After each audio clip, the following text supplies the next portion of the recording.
In spite of the hurry, many wives and many sweethearts had come to see the ship off, and those members of her company who were not taken up with sailing her on her difficult course, close hauled to the brisk southeast breeze, watched the white flutter of their handkerchiefs far across the water until Black Point hid them entirely.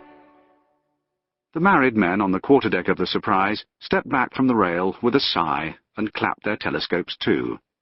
They were all sincerely attached to their wives, and they all, Jack Aubrey, her commander, Captain Pullings, a volunteer acting as his first lieutenant, Stephen Maturin, her surgeon, and Nathaniel Martin, his assistant, they all regretted the parting extremely. Yet it so happened that they had all had an unusually long spell of domesticity. Some had found their consequence much reduced by the coming of a baby.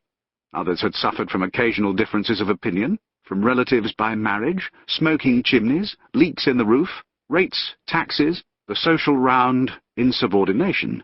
And turning, they now looked to the clear southwest, the light blue sky with a fleet of white-rounded clouds, the darker blue sea, drawn to a tight line high on the horizon, and beyond that horizon, endless possibilities even now, in spite of their late and inauspicious start.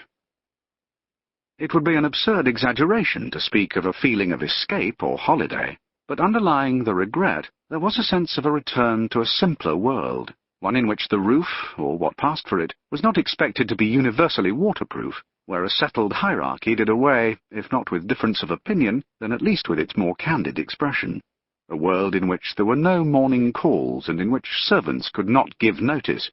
A world devoid of most comforts, complex enough in all conscience, and not without its dangers, yet one whose complexity was, as who should say, more direct. And above all, a world that they were used to. Jack Aubrey, by a mere count of days, must have spent more time afloat than ashore. An impartial observer might have set him down as 9/10 marine, particularly as his strongest emotions had all been known at sea. To be sure, love, and an encounter with the law, at its most unjust, had marked him deeply by land, but these feelings, powerful though they were, could not equal those he had known as a sailor, in number or intensity. Quite apart from the extreme perils of storm and shipwreck natural to his calling, he had fought in more great fleet battles and in more single-ship actions than most officers of his time. He had boarded many and many an enemy, and it was at these times that he felt most wholly alive. Ordinarily, he was not at all aggressive, a cheerful, sanguine, friendly, good-natured creature, severe only in the event of bad seamanship. But when he was on a Frenchman's deck, sword in hand, he felt a wild and savage joy, and he remembered every detail of the whole engagement with the most vivid clarity. In this, he was quite unlike his friend Maturin, who disliked violence and who took no pleasure in any battle whatsoever. When he was obliged to fight, he did so with a cold efficiency, disliking both the occasion and the recollection of it.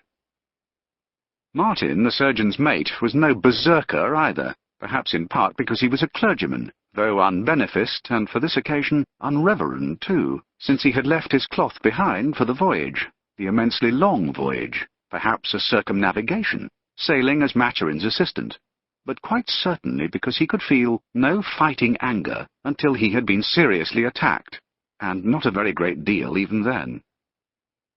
Indeed, there were probably as many attitudes towards battle in the ship as there were men, and as many kinds of courage, yet there was nobody aboard the Surprise who could possibly have been called shy.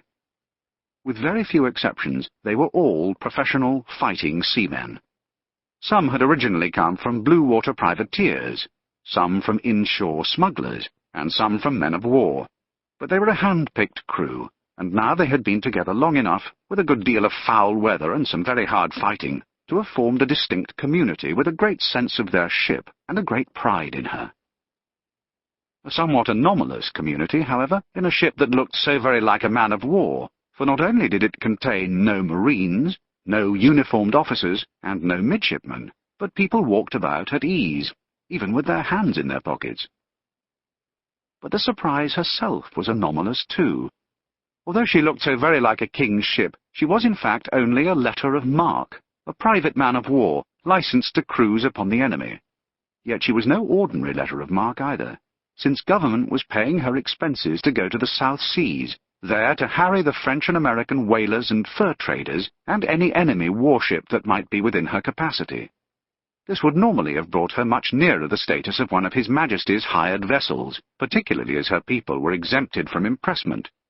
But it so happened that the administration's real aim was to enable Dr. Maturin to look into the possibility of independent states arising in Chile and Peru, of their being helped to arise, thus weakening the Spanish Empire.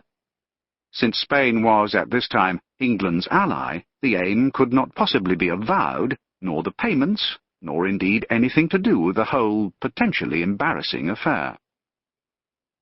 This, however, did not worry the Surprises to the least degree.